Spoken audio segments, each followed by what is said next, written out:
Greetings and welcome to Riley Photos channel. Now today I've got this is my Z6 Mark II, but on it I've got the 24 to 200mm lens, f4 to 5.3.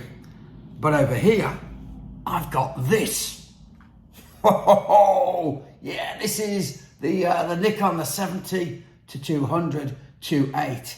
This has been my go-to long lens for longer than I can remember.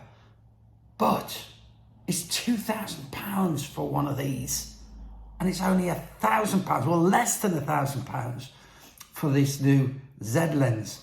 They're both 200mm. Surely this is going to be better. But is it twice as good because it costs twice as much? Let's find out.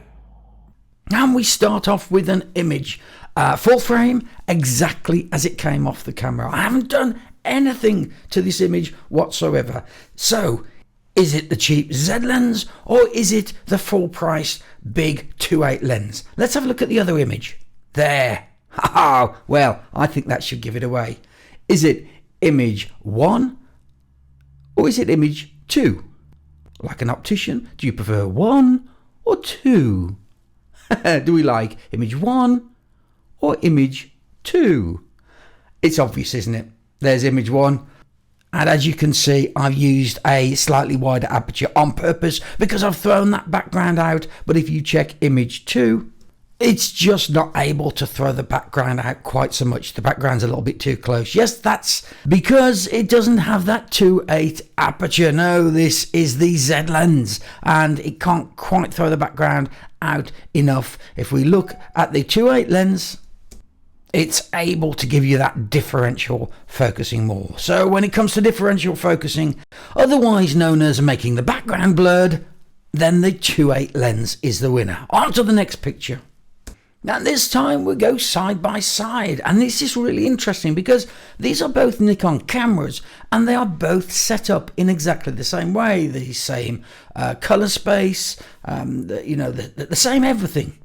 And yet, look, they look slightly different. The bottom one looks bluer, more saturated. There's a little bit more punch in it. The one above has got a little bit more in the shadows, but it's also got more detail, hasn't it? It's captured the highlights better. I mean, I think, in an edit, that one that's on top, I'm going to be able to do much more with that. I'm going to be able to bring a lot more out of that. So which is which? Well, I am going to do a quick pixel peep on this. This is 400%, and as you can see, so much more detail on the picture above, so much more. Let's just edit them. I'm going to edit these pictures the way I would if I was working. Bang, and there you go. Look, way more detail above, way more shadow, way more highlight detail, and that is, of course, the 2.8 lens. It's 2-0 up. It's running away with this competition. Come on, Z lens. So this time we're going for the 70mm end. We've zoomed out to the 70mm. This is the first picture, number 1 and number 2. And which do you prefer? It's a little bit warmer, that one is, but there isn't a lot between them now. We're down at the lesser zooms, is there? And let's have a look at the other one. And of course, let's not forget that the Z lens has got a massive advantage over the 70 to 200 2.8, and that is it zooms all the way out to 24 full wide angle. So it isn't just a zoom, it's an everything lens. The answer on this one, of course, is that you're looking at the Z lens, the cheaper lens, and the other one, that's the more expensive 2.8 lens. Not as much between them when you zoom out. So let's have a look at black and white. Does that do it for you? Does that make any difference? Are they going to grab textures and tone in any kind of different way? Well, let's have a look at the other one. No, they're identical. I can't notice a difference, can you? Back outside, and we have a nice sharp image there. And we've got the raindrops on the rose leaves, look, and we can see it all there. The background's blurred, but if we go to this one, yeah, we can see what the 2.8 lens is doing. It's giving us that bokeh, those big circular bokeh. If that's your thing, then the 2.8 lens is for you. If you like the extra clarity We'll put them both together, look, so we can see what I'm talking about. The bokeh on the bottom 2.8 lens, but also it's falling out of focus, these leaves around here. You've only got this one leaf in focus. The other one is keeping everything slightly sharper, so we've got a little bit more. We've got the background out of focus, not so much as the 2.8 lens, but the subject is kept more in focus. Let's have a look at another one, and this time we'll go indoors, so we'll up the ISO. It was 400 for those outdoor pictures, now we're going to 1000 ISO. Here is a little cluster of little shot glasses, and I think the Z lens has done a better job of this because there's just a little bit more clarity. We just don't have enough, and that's because the Z lens allows you to be closer to the subject. I can get much closer and zoom in than I can with the 2.8 lens, and I can just show you that as well on this turntable picture.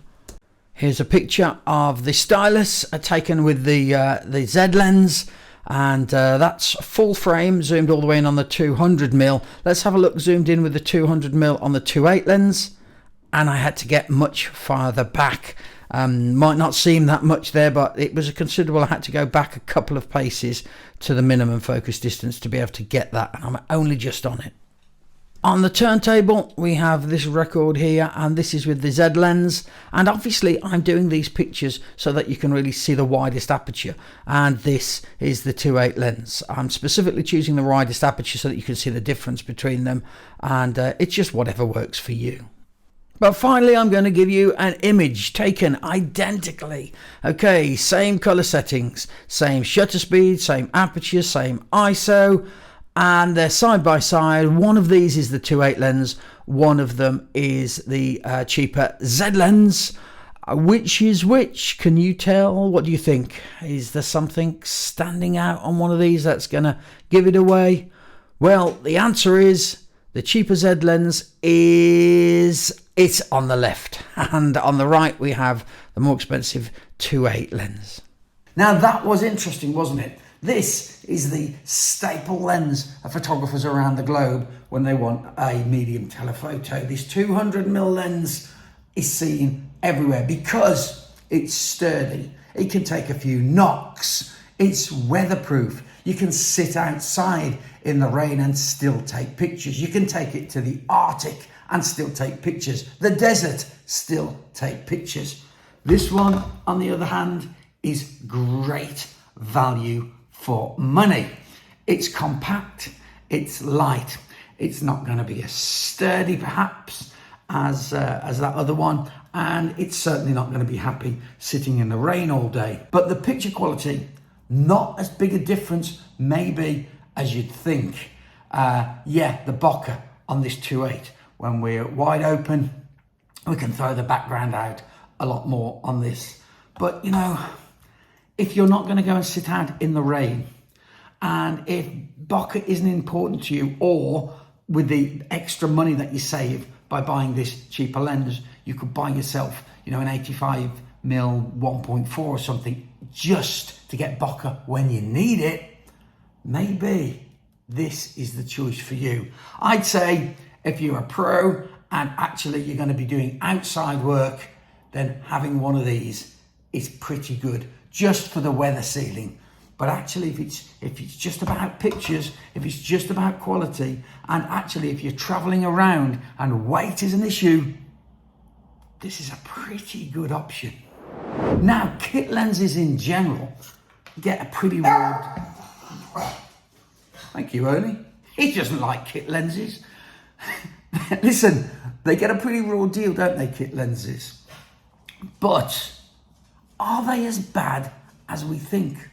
Well, I wanted to test that out, so I got the kit lens that comes with a Nikon Z FC, and I tried it out with an adapter with the equivalent ED lens. It was a really interesting one, that.